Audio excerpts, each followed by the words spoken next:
Hey, thank you for clicking on my channel. Happy Thanksgiving.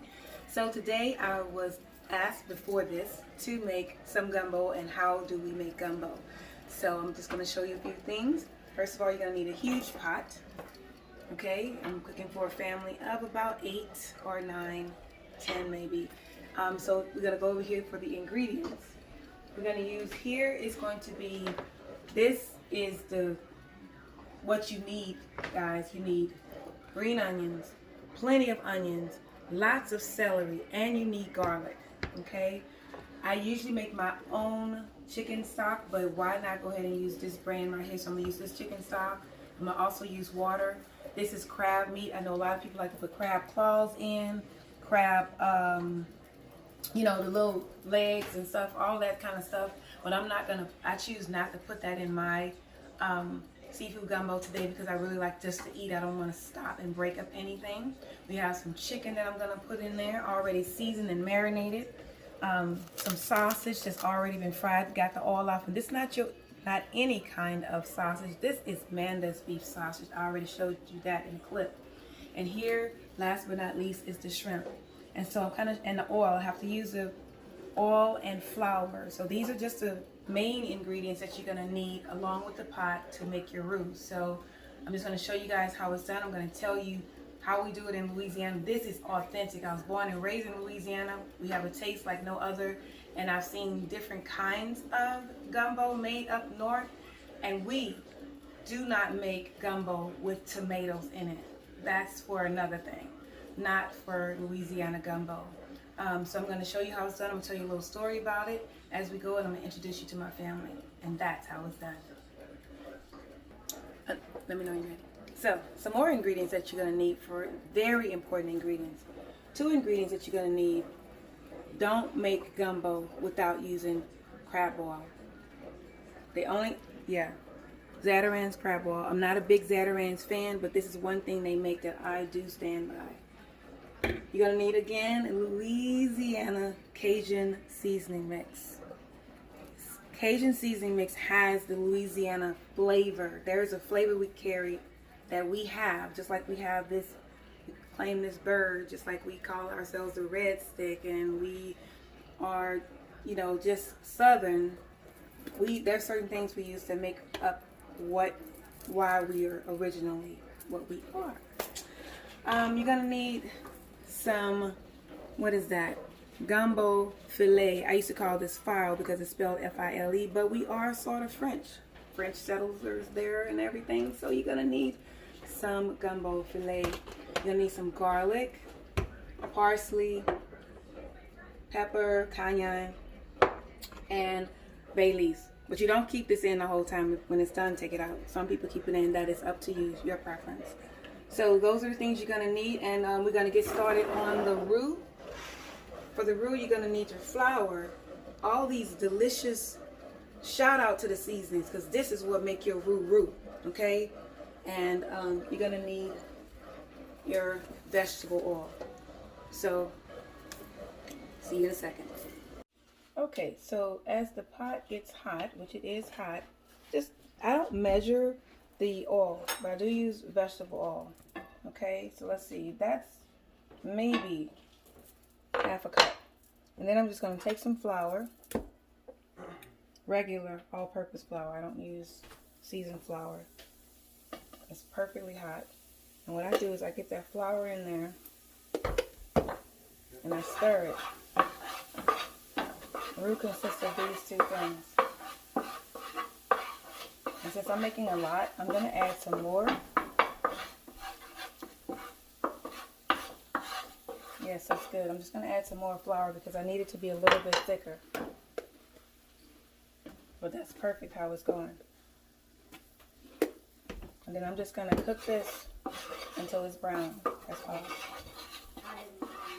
So, what I did is added just a little bit more flour because I wanted it to be a little thick.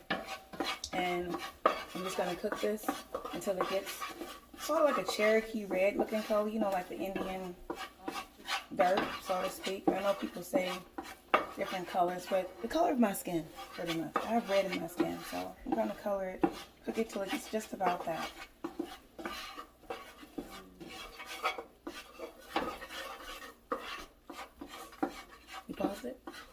It's browning. It's just about there. About another minute, it would be just the color. You can see my skin and that. We're just close. So I'm just going to get it a little bit browner than that. And then I'm going to start adding the seasoning. Okay, guys, this is ready enough. I do not need it to burn. Well, it's already sort of kind of look like it's burned, but trust me, it is not burned. But this is how brown I want it. You can get it as, I wouldn't want it light because I want the color, but this is going to be perfect. Okay, so you can get it this color of dirt. And then I'm going to add the seasonings in it. Remember, onions, green onions, and bell pepper. And trust me, I know that's a lot, but I'm adding all of that deliciousness into this pot. This is what some people call the Trinity, because they blend together. Shout out to the vegetables. Oh, look at that. Listen to the sound of that. Then you get it all cooking together. I do have a bit more vegetables than the roux, but that's all right because this is going to cook down. But we need it. Look at that. That's exactly what you're looking for, guys. Some people put less vegetables and they have more dirt. How about that? So some people have this, and this is where the flavor is. Remember that. The flavor is in the seasonings, not in the roux itself. The roux helps the seasonings blend together. Now we're going to add the water. I'm just going to add 2 quarts, because this is 8 cups, which makes a quart. I'm going to put 2 of these in there. Actually, I'm just going to go ahead and put this with the chicken broth. You only cook your vegetables a little bit.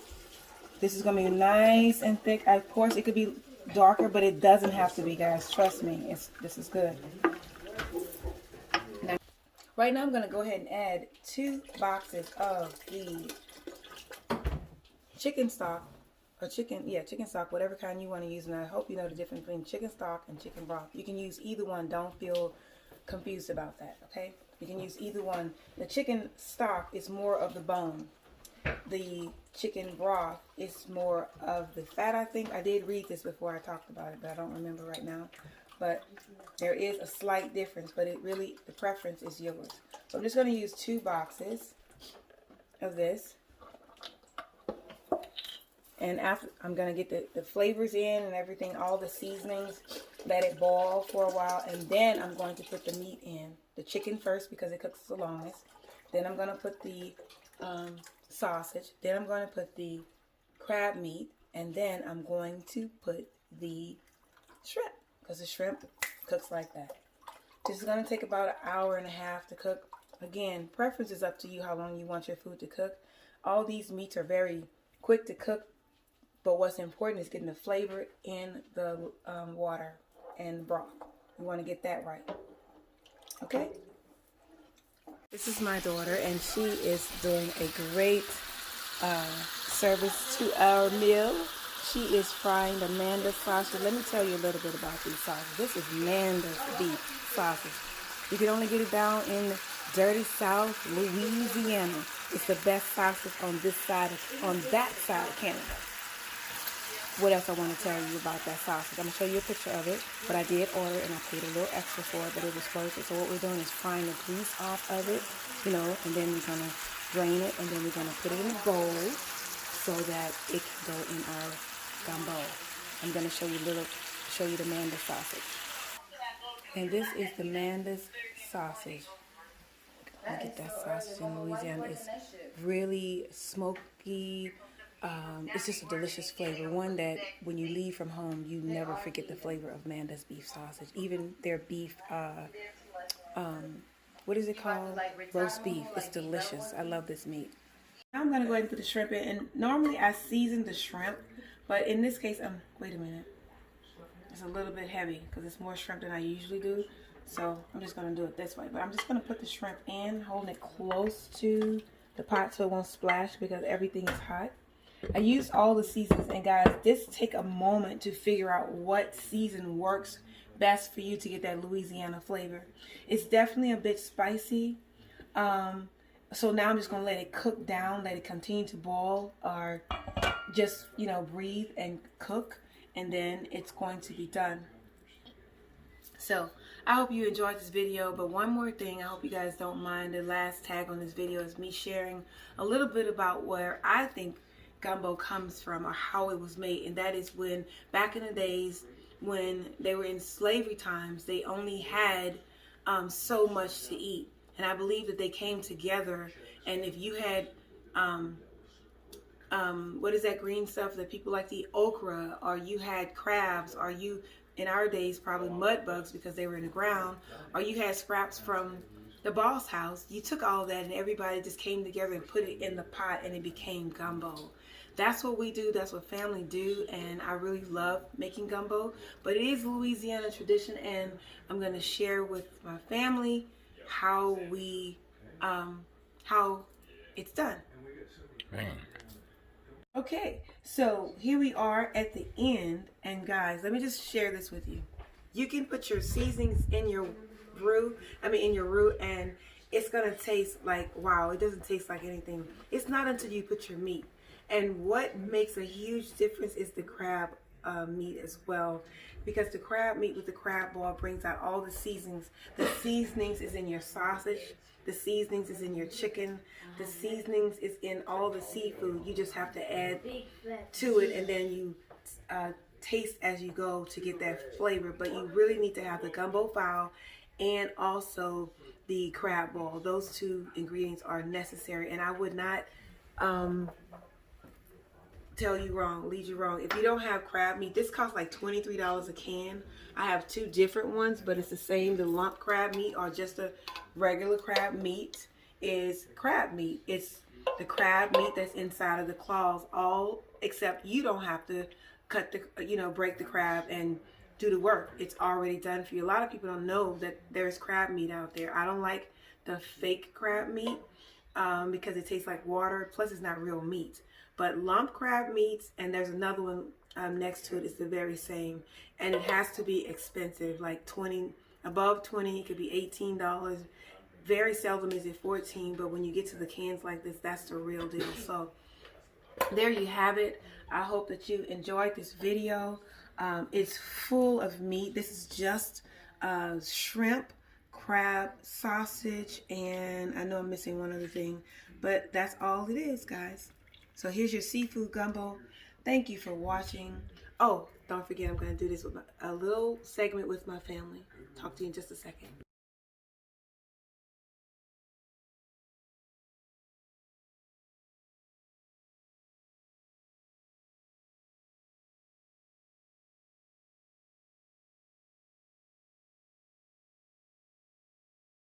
I want to thank you guys for watching. This is the end results of the gumbo. We have shrimp, sausage, and it is delicious. Again, you don't have to worry about the color of your gravy. It doesn't have to get burnt looking. Whatever color you want. What matters is the flavor. Thanks for watching. How did Mom cook it? How did your mom cook it? Not the same.